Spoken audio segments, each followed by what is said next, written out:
Welcome back to another general reading. We're going to look at the energy surrounding us and coming towards us, any challenges we might be facing. All right. Spirit, what are the energies surrounding us today? What are the energies surrounding us today, Spirit? What are the energies surrounding us today? Any energies surrounding us and coming towards us? Any energies surrounding us and coming towards us today, Spirit? We've got 3. Any more? Any more energy surrounding us, Spirit? Coming towards us? Okay. At the bottom of the deck, we have the 7 of Swords. All right. Which is all about deceit, dishonesty, trickery. This could be involving your own mind, or it could be someone you're dealing with.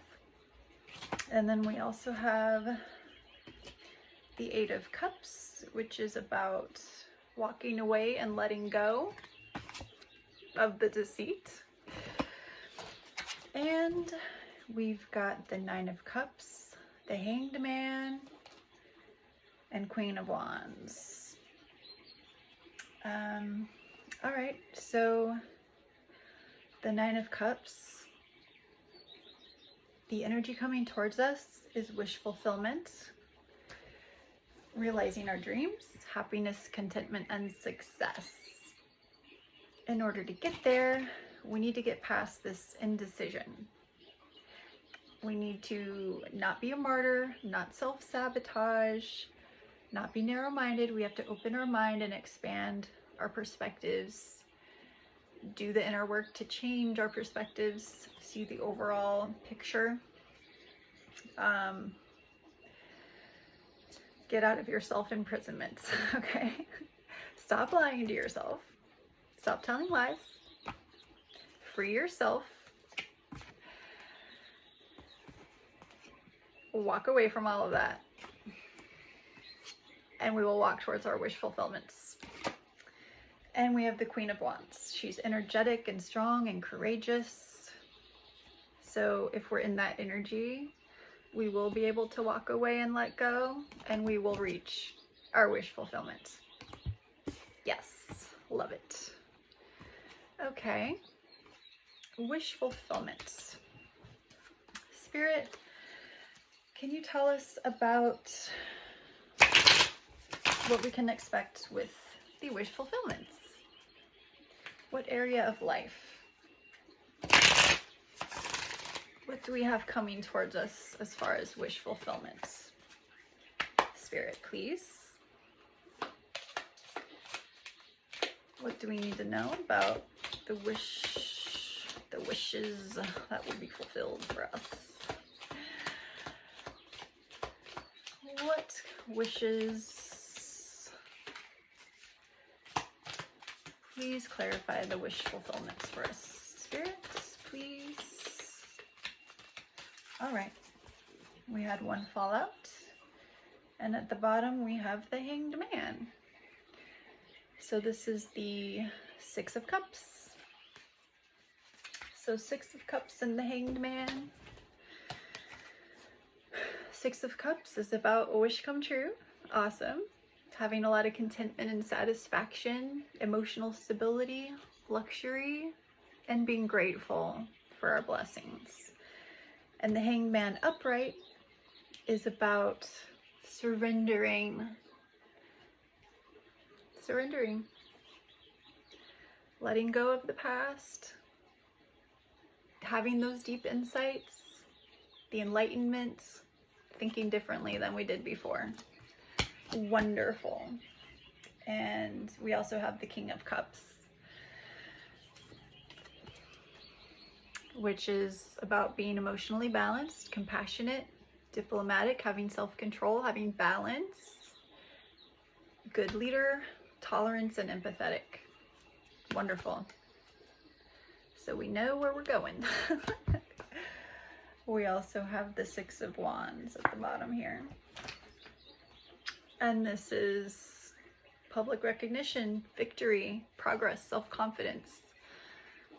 And the public recognition, for some people it could be on a big scale, other people it could be within like your little community or your family, or even just recognizing yourself and how far you've come and all this work you've done. Recognize yourself, celebrate your successes. Wonderful.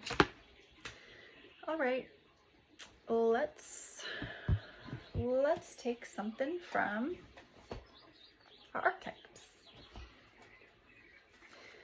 Spirit, do you have, I already shuffled them, but okay, cut that. All right, Spirit, do you have a message for us from the archetypes? What message do we need to hear today? Right here. The shadow. The number 28 might be significant for you. All right. The shadow is on page 117. The shadow. All right.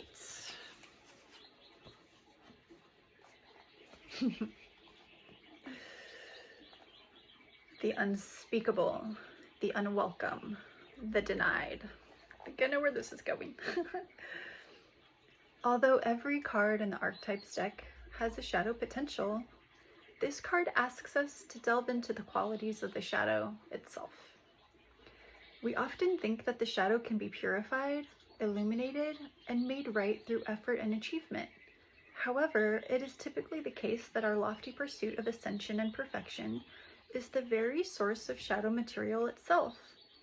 By rejecting parts of ourselves and the world, we begin to separate from the whole. Rather than getting to know the qualities and content of our shadow, we busy ourselves with avoiding its presence. This is denial. When this card appears, it is time to take inventory of those things you've been denying.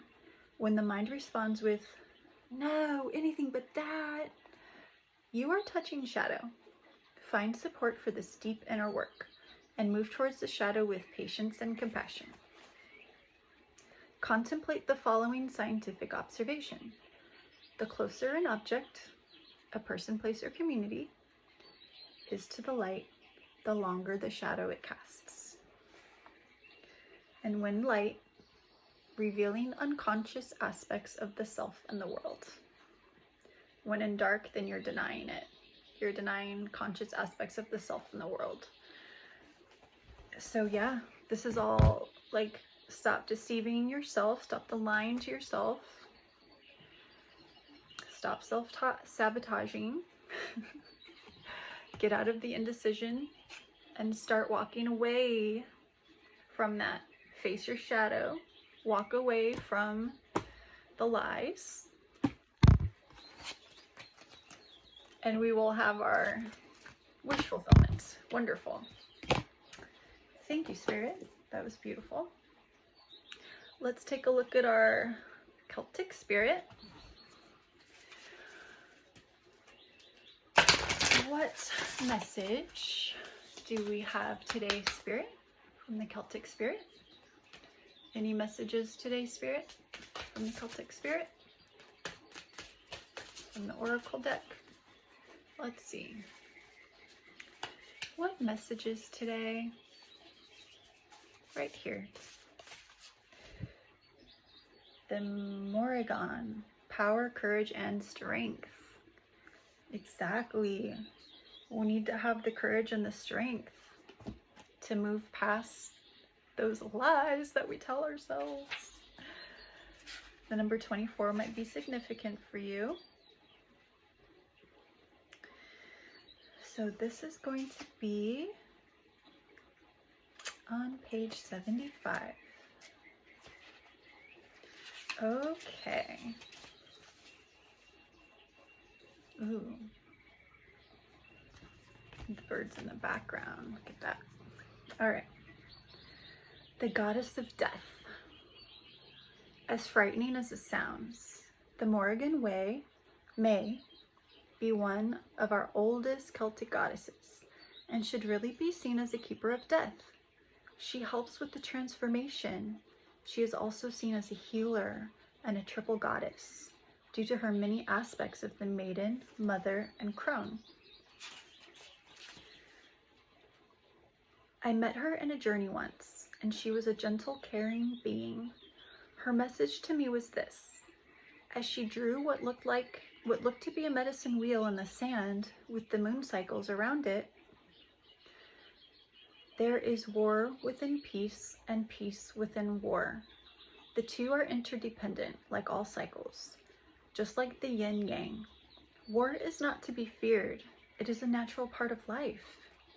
The Morrigan comes into our lives when we really need some strength to make something happen. You know, when enough is enough. The power you get from that kind of situation is exactly what you need to propel you forward in your power to get what you need. This is a time to stand your ground, dig your heels in, and be firm in what you desire. Go after what you want and don't let anything stand in your way. The Morrigan shows us how to look at our shadow self, the aspects that we keep in the dark or are afraid to look at. She shows us that in the shadows lie our strengths, not our weaknesses. The Morrigan also shows us that what we perceive to be a negative situation may be exactly what is needed to create peace or a desired outcome. Just like some forests need fire to regenerate, so too is death and destruction needed in our lives in some shape or form. Death doesn't need to be a physical death. It can be an ending of some sort, something that makes it final. If you face a situation you don't understand, say thank you for it. Why? Because it is in your life for a reason, a lesson, an ending. It's not until after the battle that we come to understand the gift it brings. That is so perfect. Facing our shadow. Death! Death to lies! Success! Happiness! Okay, let's take a look at the shaman's dream. It's so funny how these things all like tie in together every time. Thank you, Spirit. Okay. Spirit, do we have a message today from the Shaman's Oracle deck? Do we have a message from the Shaman's Oracle deck today? Right here. We've got the Joyful Muse inspiration, and on the bottom, lost in space, needing direction. So if you're lost in space right now, need direction, ask yourself, what can I learn from what's going on right now? And then put your eye on where it is you want to go. All right. Oh my God, what a cute cat. Joyful inspiration. Number 33. All right. Joyful Muse. Page 66. Yeah. He's so cute. And he has like butterflies outside of his eyes. Inspiration, the gift of play, inner child. The Joyful Muse invites you to be more playful, to have more mirth and joy in your life. You have become boring to yourself, even as others continue to find you interesting. Circumstances have dulled your edge, and it's time to change. Not the things around you, but your attitude. Blow a morning kiss to yourself in the mirror. Smile to a stranger. Wink to a child. Be mildly but elegantly inappropriate. The Joyful Muse is a source of inspiration. A wild and disruptive feminine force that compels you to invite more pleasure and delight into your life. Give yourself permission to be mischievous and find the humor in the tragedy, while careful not to become frivolous. The power of this muse will shake up everyone around you and invite you to create beauty and grace out of the pain and tragedy you perceive in areas of your life. The joyful muse often comes at a time when darkness prevails and the future seems dour. Embrace her gifts, being playful without being silly. Invite the child inside you to come out for a play date, and he or she will help you to return to your innate innocence, the place of never been there, never done that. Even if it is the same routine you wake up to every morning. I love that. Love that. And that's one of the ways out of the shadow. It's one of the ways out of the shadow. You follow your joy and your inspiration. I've been down that journey, and that's what I practice like every day. Like every day I make myself get up, okay, go for a walk outside, be in the moment, look at the animals, what animal I'm gonna see today. That makes me really happy. Even on the mornings where I'm like, oh, I want to stay in bed, I'm like, no, let's get up. So yeah, just what makes you happy? What sets your soul on fire? What are you passionate about? Bashar talks about that in some of his videos. Follow your passion. And a lot of that, it comes from our inner child. So yes, wonderful, wonderful, wonderful. We've got the energy, and our inner child has endless energy. Allow yourself to embody that endless energy and to be joyful and follow your passions and inspirations. It's really up to you. You just allow it to happen, and you go do it. That's it. So, all right. Thanks so much for coming, and have a wonderful day.